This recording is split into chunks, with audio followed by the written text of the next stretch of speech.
नमस्कार, मैं अमन सर आप सभी लोगों का पढ़ाई जंक्शन के इस ऑनलाइन प्लेटफॉर्म पे एक बार पुनः स्वागत करता हूं।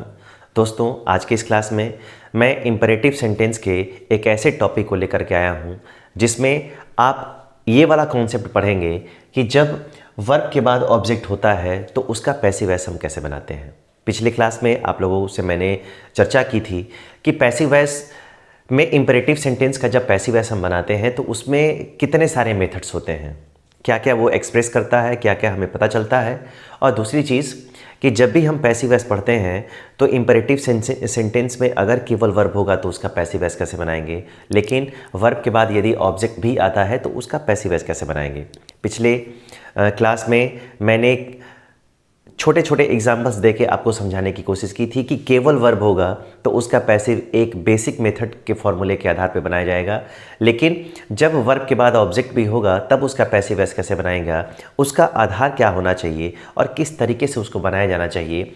अगर एक तरीका आपको पता चल गया है तो हो सकता है कि आपके एग्ज़ाम में दूसरा वाला ऑप्शन दे दे। तो उन सारे मेथड्स पे हम लोग चर्चा करेंगे। तो चलिए, चर्चा के लिए यहाँ पे सबसे पहला जो इम्पॉर्टेंट पॉइंट है वो क्या है। पहला इंपॉर्टेंट पॉइंट है कि जब इंपरेटिव सेंटेंस में वर्ब के बाद अगर ऑब्जेक्ट होगा तो उसका पैसिव कैसे बनाएंगे। दोस्तों, वर्ब के बाद यदि ऑब्जेक्ट हो तो इसका याद रखिएगा पैसिव वॉइस कितने मेथड से बनता है, 3 तरीके से बनता है। पहला तरीका कौन सा है, तो मेथड पहला जो तरीका है वो कौन सा है, जरा ध्यान दें। पहला जो बेसिक फॉर्मूला है, पहला जो बेसिक रूल है उसी फॉर्मूले पर आधारित रहेगा, यानी बेसिक फार्मूला। बेसिक फार्मूला क्या है, ये वाली वीडियो जितने लोग देख रहे हैं मैं चाहूँगा कि इसको समझने के लिए ज़रा पिछला वीडियो आप लोग ज़रूर देखिएगा। जितने लोग हैं वो पिछला वीडियो ज़रूर देखेंगे ताकि उसको ये वाला वीडियो क्या हो जाए, अच्छे से समझ में आए। बेसिक रूल में क्या होता है कि बेसिक रूल में आपको पता चलता है कि अगर इंपरेटिव सेंटेंस ऑर्डर कर रहा है तो you are ordered to, request कर रहा है तो you are requested to, command कर रहा है तो यू आर कमांडेड टू, अगर मान लीजिए कि सजेस्ट कर रहा है तो यू आर सजेस्टेड टू या यू आर एडवाइज टू। इन सारी चीज़ों का हम यूज़ करते हैं तो ये बेसिक फार्मूला होता है। ठीक, दूसरा जो मेथड आएगा वो दूसरा मेथड किसके लिए काम करेगा, तो दूसरा मेथड बनता है शुड बी से। किससे बनेगा, तो दूसरा जो फार्मूला बनेगा शुड बी से बनेगा। और एक तीसरा फार्मूला भी काम करेगा इस पे, जो किससे काम करेगा, तो लेट से काम करेगा। लेट के बाद याद रखेंगे ऑब्जेक्ट ये बी जरूर आएगा। ठीक है, बीच में भी अभी कुछ फिगर्स आपको भरने हैं, लेकिन एक एक करके मैं आऊँगा और आपको ये सारी चीज़ें मैं बताऊँगा कैसे काम करना होता है। सबसे पहले एक बार और मैं समझा दूँ कि इंपरेटिव सेंटेंस में जब दोस्तों वर्ब के बाद ऑब्जेक्ट आता है तो उसका पैसिव वॉइस 3 तरीके से बनाते हैं। पहला तरीका है जो बेसिक रूल है वो काम करेगा, दूसरा तरीका है जो शुड बी से बनाया जाएगा, और तीसरा फॉर्मूला है जिसमें लेट के बाद क्या आएगा, बी आएगा। और ये तीनों काम कब करेंगे, तो उसका बेसिक और सबसे इम्पॉर्टेंट फैक्टर है कि आपको याद रखना है कि जब वर्ब के बाद ऑब्जेक्ट होगा तो ये तीनों फॉर्मूले काम कर सकते हैं। कैसे काम करेंगे, तो ज़रा मैं एक छोटा सा आपको एग्जाम्पल देकर बता रहा हूँ। एक छोटा सा एग्जाम्पल आपके सबके सामने मैं लिख रहा हूँ यहाँ पे। अगर सपोज करिए यहाँ पे मैंने लिख दिया हेल्प और यहाँ पे मैंने लिख दिया मी। अब आप सबको पता है कि हेल्प क्या है, वर्ब है। अब बहुत सारे बच्चे जो पहली बार देख रहे होंगे वीडियो, इस क्लास को जो देख रहे होंगे, वो सोचेंगे कि इसमें तो सब्जेक्ट ही नहीं है। भाई, सब्जेक्ट वर्ब ऑब्जेक्ट का कॉन्सेप्ट होता है ना। जो पहली बार इस वीडियो को देख रहे होंगे वो सोचेंगे कि वर्ब के बाद तो ऑब्जेक्ट ही नहीं है, फिर इसका पैसिव बनाएंगे कैसे। तो मैं उन सारे दोस्तों को बता दूं कि इंपरेटिव सेंटेंस में सब्जेक्ट होता ही नहीं है। इंपरेटिव सेंटेंस में सब्जेक्ट होता ही नहीं है, सब्जेक्ट होता है यू, लेकिन वो हाइड रहता है, वो छिपा रहता है, इसलिए आपको उसका टेंशन लेने की ज़रूरत नहीं है। और यहाँ पे जो मी है वो किसके रूप में काम कर रहा है, तो ये ऑब्जेक्ट के रूप में काम कर रहा है। किसके रूप में काम कर रहा है, ऑब्जेक्ट के रूप में। और ये वाला कॉन्सेप्ट आ गया कि वर्ब के बाद ऑब्जेक्ट रहेगा तो उसके कितने मेथड्स होंगे, 3 मेथड्स होंगे। और वो कौन कौन से मेथड्स होंगे, ज़रा इसके बारे में हम यहाँ पे अब बनाते हैं। पहला क्वेश्चन मैं यहाँ पे ले रहा हूँ और पहला जो तरीका है वो मैं आपको बता रहा हूँ। ठीक, पहला मैंने कहा कि ये बेसिक रूल है। अगर किसी से अगर आप हेल्प कह रहे हैं, हेल्प मांग रहे हैं, इसका मतलब है you are requesting that person to help him. वो पर्सन क्या कर रहा है, आपसे रिक्वेस्ट कर रहा है कि आप उसकी मदद करिए। तो आप यहाँ पे बनाएंगे जो बेसिक फार्मूला होता है, वो बेसिक फार्मूला आएगा यू आर रिक्वेस्ट है तो आप यहाँ पे करना रिक्वेस्टेड, और यहाँ पे क्या आएगा टू। इतना आपको लिखना ही पड़ेगा, यू आर रिक्वेस्टेड टू, और जो यहाँ पे क्वेश्चन होता है उसको केवल कॉपी पेस्ट कर देना होता है टू के बाद। तो यहाँ पे आ गया हेल्प और उसके बाद क्या आ गया मी। ये आपका पहला फॉर्मूला बन के तैयार हो गया, पहला फॉर्मूला भी बन के तैयार हो गया, आपका ये पहला आंसर बन गया। ठीक, अब आपको आते हैं दूसरे पे। दूसरा फॉर्मूला मैंने बताया कि शुड बी से बनता है, और ये बहुत आसान तरीका है, ये बहुत ही आसान तरीका है। सबसे पहले आपको पैसिव में क्या लगता है कि यहाँ पे जो ऑब्जेक्ट होता है क्या बनाते हैं, उसको सब्जेक्ट बनाते हैं ना। अगर मी को यहाँ पे सब्जेक्ट बनाएंगे तो यहाँ पे क्या आएगा, आई, बना लिया आई। शुड भी आना है, इसका मतलब है कि सब्जेक्ट के बाद ही शुड भी आना है, तो यहाँ पे आएगा आई, उसके बाद आएगा शुड, मैंने क्या कर लिया, बी। आप सबको पता है कि पैसिव वॉइस में हम वर्ब की तीसरी फॉर्म यूज़ करते हैं, तो यहाँ पे आई शुड बी, हेल्प अगर यहाँ पे है तो उसका जो थर्ड फॉर्म हम लेंगे वो क्या करेंगे, तो हम यहाँ पे करेंगे हेल्प्ड। ये हमारा दूसरा तरीका बन के क्या हो गया, तैयार हो गया, आई शुड बी हेल्प्ड। अगर यहाँ पे अस रहेगा तो वी आएगा, तो वी के साथ भी क्या आएगा, शुड बी। अगर यहाँ पे हिम रहेगा तो इसको बनाएंगे ही के साथ भी शुड बी। अगर हर है तो यहाँ पे सी बनाएंगे, सी के साथ भी शुड बी, क्योंकि शुड बी तो मॉडल है ना, और मॉडल का कभी सब्जेक्ट के ऊपर कोई इफेक्ट नहीं आता है। किसी भी पर्सन का हो, सिंगुलर हो या प्लूरल हो, आप सबको केवल क्या लगाना है, इसके साथ केवल वर्ब की तीसरी ही फॉर्म यूज़ करनी है। ठीक है, चलिए अब हम बढ़ते हैं आगे। मैंने कहा कि ये तीसरा जो फॉर्मूला है वो लेट से बनाएंगे, तो सबसे पहले क्या करेंगे हम कि अगर वर्ब के बाद अगर ऑब्जेक्ट हो तो शुरुआत ही कर लेंगे किससे, शुरुआत ही कर लेंगे हम लेट से। लेट हो गया, और आप सबको पता है कि लेट जो होता है सी वी होता है। अब बहुत सारे बच्चे जानना चाहेंगे कि सर सी वी क्या होता है, तो मैं बता दूं, सी का मतलब होता है कॉजेटिव और वी का मतलब होता है वर्ब। कॉजेटिव वर्ब ऐसी वर्ब जो हमें ये बताती है कि सब्जेक्ट खुद कार्य नहीं कर रहा है बल्कि वो किसी दूसरे से करवा रहा है।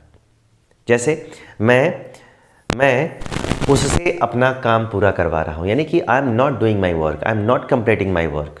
मैं उससे क्या कर रहा हूँ, मैं किसी और से काम करवा रहा हूँ, तो मैं कराने वाला हो गया, कर नहीं रहा हूँ।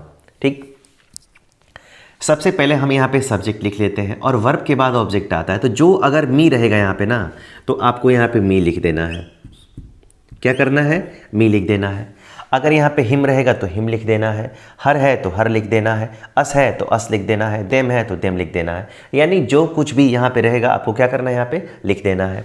और इसके बाद क्या प्लस करना है, तो आपको प्लस करना है दोस्तों बी। क्या प्लस करना है, बी। और बी के बाद आने वाली जो वर्ब होती है कौन से फॉर्म में होती है, थर्ड फॉर्म में होती है। तो आपको यहाँ पे बताना है कि यहाँ पे हेल्प है तो हेल्प का थर्ड फॉर्म क्या होता है, तो हेल्प का थर्ड फॉर्म होता है हेल्प्ड। आपका आंसर बन के क्या हो गया, रेडी हो गया। ये तीनों तरीके हैं, ये तीनों फंक्शंस हैं, आप इसको एडॉप्ट कर सकते हैं और इजीली आप क्वेश्चन का आंसर बना सकते हैं। ठीक है, फटाफट करिए, मैं आगे बढ़ता हूं और आपके सवालों का भी मैं जवाब देता हूं। चलिए, हो गया। अब ज़रा हम बढ़ेंगे आगे। 2-4 एग्जाम्पल मैं आपको और देना चाहूँगा, 2-4 एग्जाम्पल मैं और देना चाहूँगा जिससे आपके सारे फंक्शंस क्लियर हो जाएं। आपको जो भी दिक्कत आ रही है वो दिक्कत ना रहे, वो आपकी स्ट्रेंथ बन जाए। इसी फंक्शन पे काम करेंगे। ज़रा हम बात करते हैं अगले एग्जाम्पल पे। अगला एग्जाम्पल क्या कहता है, अगला एग्जाम्पल क्या करता है, अगर मान लो कि यहाँ पे लिख दिया जाए डू इट। क्या लिख दिया जाए, डू इट। इसका आपको बनाना है पैसिव। क्या बनाना है, पैसिव। आपको पता है कि वर्ब के बाद आपने ऑब्जेक्ट दे दिया है और इसका हम पैसिव वॉइस बनाएंगे तो कैसे है, तो सबसे पहले ये तो डिसाइड कर लो। अगर यहाँ पे डू है तो डू क्या होता है, डू यहाँ पे आ गया वर्ब, और यहाँ पे इट है, इसका मतलब है कि इट क्या है, आपका ऑब्जेक्ट है। और हम फॉर्मूला तो यही पढ़ रहे हैं ना, जब वर्ब के बाद क्या हो, ऑब्जेक्ट हो, तो कितने तरीके से बनाएंगे, 3 तरीके से बनाएंगे। पहला फॉर्मूला जो है वो बेसिक फॉर्मूला है। अगर आपसे कोई कह रहा है कि इसे करो, that means that person orders you. वो आपको क्या करता है, ऑर्डर देता है। मतलब अगर ये पहला फॉर्मूला बनाना हो तो आपको यहाँ पे क्या लिखना होगा, आपको लिखना होगा यहाँ पे यू आर। अगर यहाँ पे ऑर्डर है तो आप यहाँ पे क्या लिखोगे, ऑर्डर्ड, और तब यहाँ पे क्या लिखोगे, टू। एक चीज़ और जो पिछले एग्जाम्पल में हमने सीखने की कोशिश की, मैंने क्या कहा, मैंने कहा कि यू आर ऑर्डर टू, तो जो भी क्वेश्चन होता है बस लास्ट में टू के बाद पेस्ट करना होता है। यहाँ से कॉपी कर लिया, ये क्वेश्चन में आएगा तो ये दिखाई देगा ना, बस इसको टू के बाद पेस्ट कर दीजिए, आपका आंसर बन के रेडी हो गया। इसका मतलब है टू, उसके बाद आ जाएगा डू और उसके बाद क्या आ जाएगा इट, ये आपका आंसर बन के क्या हो गया, तैयार हो गया। ठीक, अब ज़रा दूसरे एग्जाम्पल की बात करेंगे तो मैंने कहा शुड बी से बनेगा। इट है, जब उसको सब्जेक्ट में लेके आएंगे तो इट का इट ही होता है, क्योंकि इट का नॉमिनेटिव और ऑब्जेक्टिव के सेम होता है। अब यहाँ पे हम क्या लिखेंगे, अब यहाँ पे लिखेंगे हम इट, इट हो गया।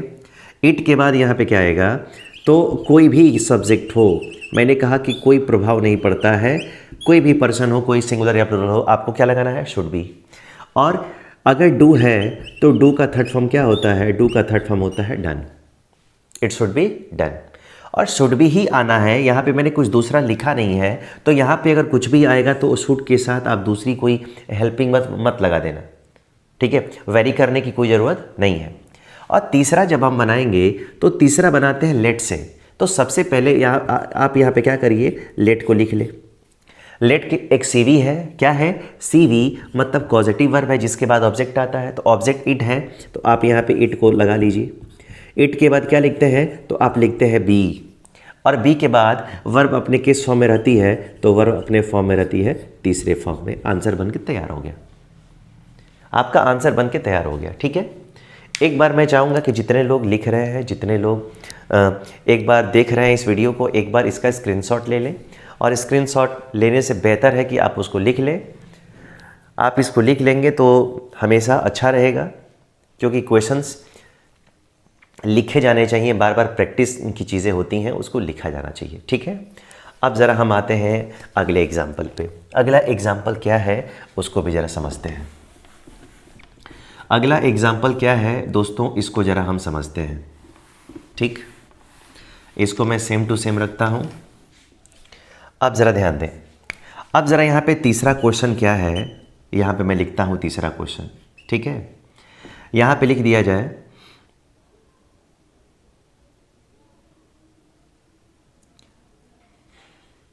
यहाँ पे आ गया KILL किल, और यहाँ पे आ गया THEM देम, किल देम। ठीक है, और यहाँ पे क्या करेंगे, तो किल क्या हो गया दोस्तों, तो किल यहाँ पे हो गया वर्ब, और देम क्या हो गया, देम हो गया आपका ऑब्जेक्ट। और हमको इसी कॉन्सेप्ट पे काम करना है कि जब वर्ब के बाद अगर ऑब्जेक्ट होगा तब उसका हम पैसिव कैसे बनाएंगे। अगर यहाँ पे कोई कहता है कि किल देम, उन लोगों को मार दो, तो ये बताइए डॉक्टर कभी बोलेगा नहीं कि उनको मार दो, मास्टर कभी नहीं बोलेगा कि उनको मार दो। हाँ, ये बोल सकता है कोई आर्मी पर्सनल हो, कहीं लड़ाई लगी हो और उसने कहा कि किल देम, इनको मार दो, तब ये हो सकता है that means that officer is commanding his unit. वो जो कमांडर है अपने यूनिट को क्या कर रहा है, कमांड कर रहा है। आप क्या करोगे, पहला फार्मूला, बेसिक फार्मूले पे चलते हैं, और बेसिक फार्मूला क्या है, तो यहाँ पे सबसे पहले आएगा यू, और यू के साथ क्या आएगा, आर। कमांड है तो आप यहाँ पे क्या करोगे, आप यहाँ पे करोगे कमांडेड, क्या करोगे, कमांडेड। आगे क्या लिखते हो, टू। और मैंने कहा कि ये जो बेसिक फार्मूला होता है टू तक, उसके बाद क्वेश्चन को केवल पेस्ट करना होता है। कॉपी कर लिया आपने किल देम, और यहाँ पे क्या करो, आप यहाँ पे लिखो किल, और उसके बाद यहाँ पर लिखो देम। ये आपका पहला फार्मूला, पहला जो फार्मूला है बेसिक फार्मूला, उसके आधार पर ये क्वेश्चन बन के तैयार हो गया, you are commanded to kill them. लेकिन अगर शुड बी वाले फार्मूले से आएंगे तो सबसे पहले अगर देम है तो देम को अगर सब्जेक्ट बनाएंगे हम सभी, तो यहाँ पे क्या लिखेंगे, दे। और मैंने कहा कि दे हो चाहे कुछ भी हो, आपको क्या करना है, आपको यहाँ पे लगाना है दे, और शुड बी क्या लगाना है, आपको लगाना है should be, they should be. और अगर किल है तो शुड बी के बाद आने वाली वर्ब हमेशा थर्ड फॉर्म में रहती है, तो आप यहाँ पे करोगे किल्ड, आपका आंसर बन के तैयार हो गए। और यहाँ पे दे हो चाहे कुछ भी, आपको क्या लगाना है, शुड बी ही लगाना है। क्लियर है ना। तीसरा फार्मूला है लेट वाला फार्मूला, और लेट वाला फार्मूला है, तो लेट वाला फार्मूला क्या है, तो सबसे पहले हम क्या करते हैं कि यहाँ पे हम लेट लिख लेते हैं। लेट क्या है, तो सीवी है, मैं तीसरी बार बता रहा हूँ, पॉजिटिव वर्ब है। कहीं पे लेट आ गया समझना पॉजिटिव वर्ब है, सब्जेक्ट खुद कार्य नहीं कर रहा बल्कि दूसरे से करा रहा है। उसके बाद जो ऑब्जेक्ट है, मैंने कहा जो है वही लिखना है, क्योंकि वर्ब के बाद ऑब्जेक्ट आता है, सब्जेक्ट नहीं, तो देम है तो यहाँ पे क्या लिखेंगे, देम। अस रहता तो क्या लिखते, अस। हिम रहता तो हिम लिखते, जो रहेगा वही लिखेंगे, क्योंकि वर्ब के बाद ऑब्जेक्ट का ही यूज़ करते हैं। आगे क्या भरते हैं, तो बी भरते हैं यहाँ पे। और आपको पता है कि पैसिव में थर्ड फॉर्म यूज़ होती है, तो किल है यहाँ पे, तो किल का यहाँ पे क्या करेंगे, किल का यहाँ पे करेंगे किल्ड। ये आपका आंसर बन गया। इस तरीके से आप बहुत ही आसान और इजी तरीके से आप ऐसे ऐसे क्वेश्चंस का आप पैसिव वॉइस बना सकते हैं। ठीक है, इसी कॉन्सेप्ट पे हम आगे बढ़ेंगे, और आगे बढ़ने के बाद ये नेक्स्ट वीडियो में होगा, क्योंकि इसमें वर्ब के बाद ऑब्जेक्ट होगा, लेकिन सेंटेंस जब नेगेटिव रहेगा तब क्या करेंगे। अभी तक आपको ऐसा एग्जाम्पल नहीं मैंने दिया, चाहे ऐसा कॉन्सेप्ट मैंने नहीं पढ़ाया जिसमें ऑब्जेक्ट के वर्ब के बाद ऑब्जेक्ट हो लेकिन वो नेगेटिव भी हो। तो इसकी चर्चा हम नेक्स्ट वीडियो में करेंगे।